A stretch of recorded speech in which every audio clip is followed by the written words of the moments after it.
When did you realize that by not dating or hanging around a certain person was actually dodging a major bullet? When she told me that we couldn't hang out anymore and got mad when I accepted it. Girl I dated once pulled the "oh we should just break up" then backpedaled real fast when I agreed. I was only joking. I wasn't.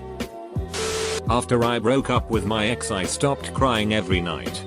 Can definitely relate to this. Glad you are doing better now. Met a guy in the local nerd community. We hit it off. Start becoming more than friends. He's moving too fast and I wasn't feeling it. So I end it. A month later he disappears from social media. 3 months later. Still complete silence. I got curious and started searching. Found that he'd been arrested for sexual acts with a minor. Met a chick who was beautiful.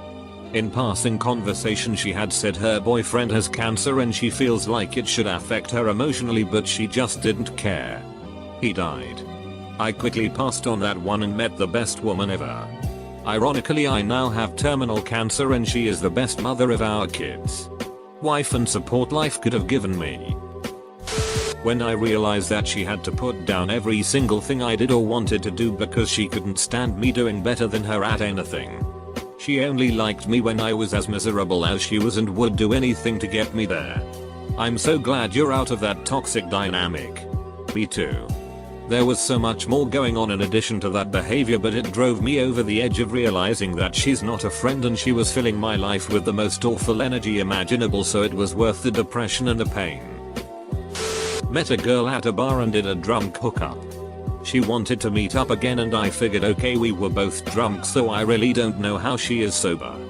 End up going out with my buddies and their girlfriends.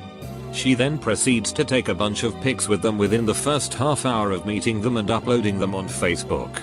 Asks me to go spend a weekend at her parents' place.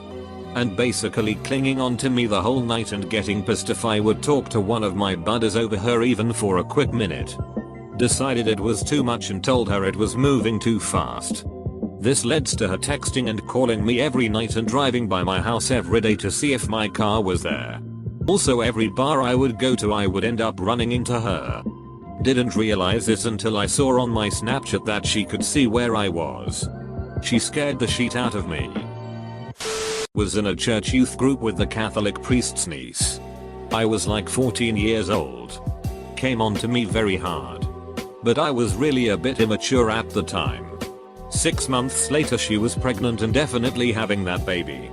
I would have had a very different life than I do now. Yeah but think of it this way bro. If you have a kid at 14. By the time you're 35 he'd be 21 and you guys could totally hang out at bars together and try to impregnate other women together. That would be worth it. Guy I was friends with in elementary and middle school but then had a falling out in high school over something stupid and we never reconnected. I felt a little bad about it but then years later I saw him on the news cause he got arrested for filming up girls' skirts with a hidden camera at the CNE affair. Needless to say I stopped feeling bad about our falling out after that. I hadn't seen a friend in person for like 6 months. Because she had gotten into dealing and I wasn't willing to be around it. I went to visit and meet her baby. And out comes a lockbox of random pills and Drew Gus.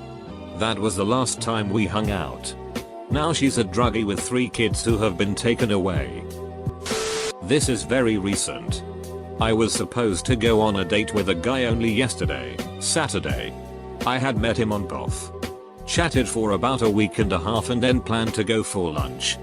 Despite the fact I kept telling him to go slow as this was my first date since becoming single.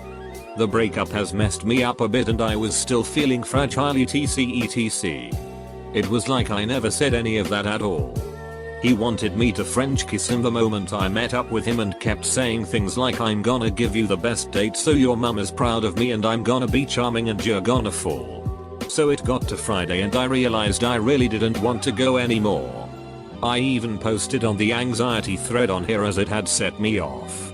I eventually cancelled and said I think we're expecting different things from this date. He then told me he thought I was immature anyway. Yesterday morning he sent me a message that said "Bieik." Oh how I laughed. previous boyfriend.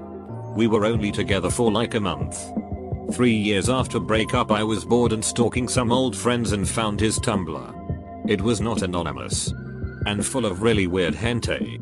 His girlfriend had written a post about how he had made her sad. But then had let her blow him to make her feel better. And he had commented on that post saying he only made her upset so she would stop being a hunt. Bullet dodged.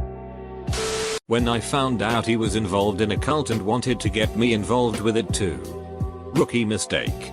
As the only sane one there, it wouldn't be hard to become the leader. I know, right? That sheet is like stealing candy from a baby. Definitely not something where sheet could go wrong real fast. My roommate, who I considered my big brother figure, had a wolf husky that bit me. I hid it from him and told him I had cut my hand doing something else because he was going through out of sheet and I didn't want to stress him out. The dog became aggressive with me again and I had to lock it in a room. I called him and told him what had been going on and he yelled at me about my puppy, who has permanent scars on his face from this other dog, peeing on the carpet. I probably should have told him right away because I'm sure that was a lot to take in at once. But he didn't show an inkling of concern for me and just tried to start putting blame in me for unrelated shit. I started to talking to a girl I work with. First off, bad move on my part from the word go. Don't date co-workers, folks. So we started hanging out. Going out for drinks. Dinner. And things were quickly moving towards sex. Something told me to pump the brakes and slow down a bit. So I did. We keep hanging out. But then she starts calling me on my way to work every night. Not a problem. I enjoy the company on the drive. Then it quickly changes into don't go to work tonight. Come by me instead. Okay, yeah, no. I'm not going to start calling into work to be with you. Then every night turned into she wants to heal herself. Stomp the brakes. Put that idea through the windshield. I'm not going to lie. I stayed talking to her because I thought I could help her through this. Nope. It continued. Almost every night. She was now on stress leave from work because she was suicidal. And every night she needed me to call in and come by her to keep her safe. After so long I told her I couldn't do this anymore and we haven't talked since. She never came back from stress leave. Come to find out she was already ducking some other guy at work. I didn't mind. It's all you, bro. Then she gave him herpes. Bullet very dodged. I would have been stuck. Probably for life with some girl who called me every night wanting to heal herself and I can't leave because she gave me herpes. Several years ago, a dude who was a waiter at a restaurant in the shopping center where I worked started crushing on me for a couple of weeks. He first came up to me one day when I was in line at a drugstore in the complex. I had never even seen him before then. But he started in right away with oddly persistent questions that had more to do with trying to ask me out rather than attempting to get to know me first. I started getting nervous for some reason and hastily told him I had to go back to my store. Well, a few days later he showed up there and managed to corner me and ask me all the same shit. More persistently this time. Now, I hate it when guys try to ask me out when I'm on the job, since they're somewhat exploiting the fact that I have to be polite and attentive to people when they come into shop. So I put on my best fake smiley retail face and turned him down more forcefully this time. Not a week after that, I heard that he had been fired for instigating a shouting match which quickly escalated into a fist fight with one of the other waiters at the place where he worked. During dinner hours. Lost nearly an entire fringer up because of one manipulative person. I was codependent and gaslit and manipulated so much that I thought my world was ending when it came crashing down. About a year out now and I'm no longer a functional alcoholic. I have a group of friends who actually give a shit about me. And my relationships are all give and take. Support and be supported. I don't know what the old group is up to. And I don't particularly care. As long as they stay far away from me. I'm great. Was talking to this girl for a couple months in 11th grade. Didn't pan out though. A few months go by. Senior year starts. and the whole school is abuzz with talk of her being incarcerated for stabbing her boyfriend. When she admitted to lying about something big about her life for weeks. For no good reason. And I realized how many other things she's lied about over the course of years that I swept under the rug. I felt like it was important to me to forgive her every time and always told myself it wasn't that big of a deal anyway. But eventually someone you trust, who supposedly trusts you, lies to you enough times that it all falls apart and you realize you can't honestly know that she's ever telling the truth anymore, even about mundane things. It really sucks. Too. Because she and I knew each other pretty well and she was going through some of the worst times of her life when I reached my limit with her. I want to be there for her through the tough times. But I just can't be friends with someone who I feel unnecessarily betrayed by all the time. I dated a gay homophobe. She used to buy me clothes and pick out my outfits in order to keep me looking a certain way and had some serious sexual hang-ups. She would often tell me it was unacceptable to be holding hands at events where there were children. And she refused to let me go to the Pride Parade because she didn't want me shoving my identity in people's faces. I thought she was just a closet case. But after our relationship ended, I realized how much she hated herself. And how much she made me hate myself. Yikes. This one guy. A sci-fi fantasy geek type about 20 years old. Who used to hang around the local coffee shop. He did sometimes appear in women's clothing. But that wasn't an issue. The issue was his insisting on talking to everyone about the 12-year-old girl he was in love with, from afar. He sat down with me one day. Started in on his love obsession story. And I told him I didn't want to hear it. Because I didn't want to be a witness at his trial. And I never talked to him again. I met a guy at a party and we hit it off. Hung out the following night and then 2 days later he was arrested for armed robbery. Spent 4 years in prison. Definitely wasn't boyfriend material. Yeah, BF material doesn't get caught. I avoided girls who always had to go out, get drunk, be the center of attention or the life of the party. I found that to be really unattractive. A friend of mine was engaged to a girl like that and was head over heels in love with her. Not only did she cheat on him with his friends, she gave him very explicit details of it all once she was caught to hurt him even worse.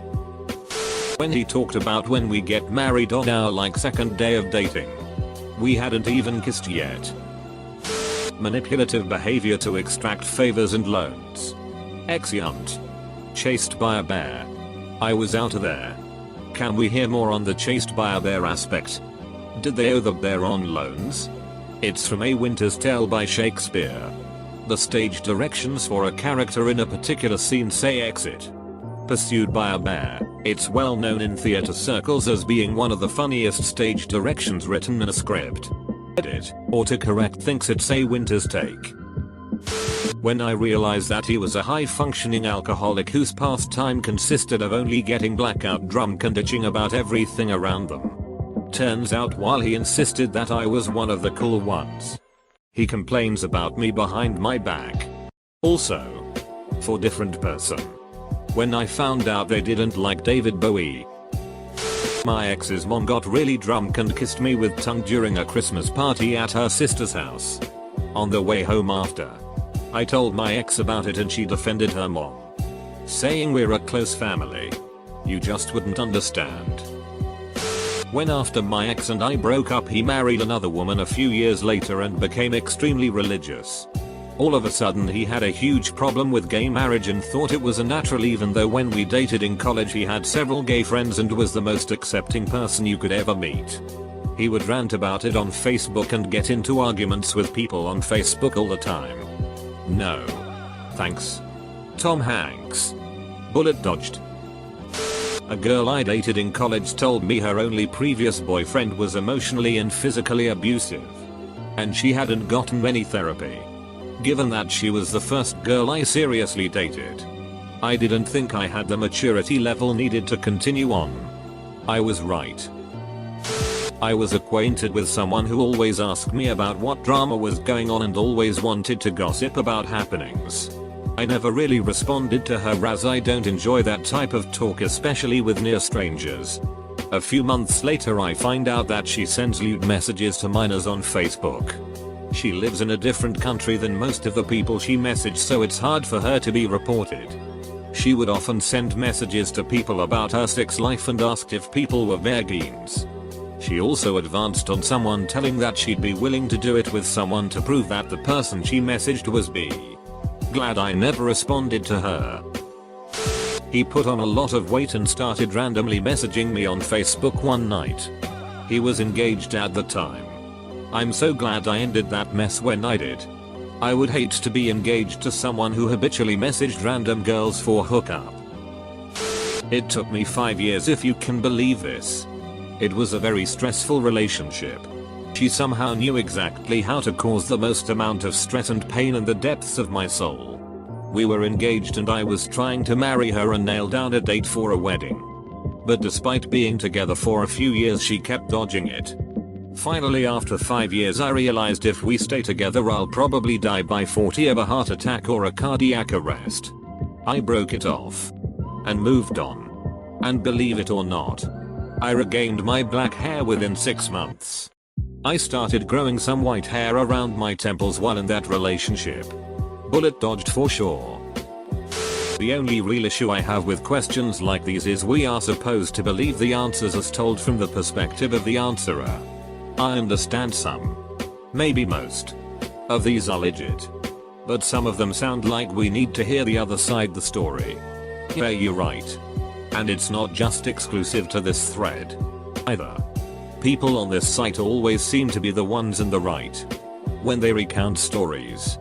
Very few people here seem to reflect with honesty on the past and take accountability for their own shit actions. When his ex finally contacted me and told me he had been emotionally, verbally, and sexually abusive, it wasn't until after I had ended things that I noticed there were red flags. When you look at someone through rose-colored glasses, all the red flags just look like flags. Just a couple of nights ago, I got a call from a friend I hadn't seen in many years. I spoke to her about 2 years ago and I was headed to Las Vegas. She said she wanted to go with me and I was planning on her coming to town. She lives somewhere else and going with me. She flaked out the last minute and I didn't hear back from her even though the plans were pretty concrete. I haven't contacted her since, and 2 nights ago, she called me randomly. Turns out she's homeless now and looking for a place to live. But after listening to her talk, she's nuts. She claims that her mother and father are crazy. Her 2 sisters are crazy. Her ex-husband is crazy. The social worker that took away her son is crazy. And on and on. Turns out, it seems pretty obvious that she's the crazy one. Guy I got acquainted with in a summer program for swimming lessons. I think we were like 9 and I already thought he's an asshole because he keeps pestering me to get rid of my swimming trunks so he can see my crotch whenever the instructor isn't looking. Me and a couple of other girls that he also harassed would always push into the pool. If it's a bad day we would mess with his floaties. Don't worry. We're on a 4-foot deep pool, but he didn't know that. He's also the only one I didn't keep in touch with that summer. Fast forward to 2015.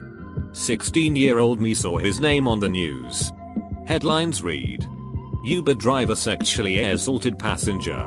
Tried to force his sole female passenger who rode shotgun to give him head. Her phone was recording the whole thing and he was caught very quickly after. In my country, attempted rape is guaranteed to give you a life sentence. His bail is set around $300,000. Still in the slammer. Last I heard of him,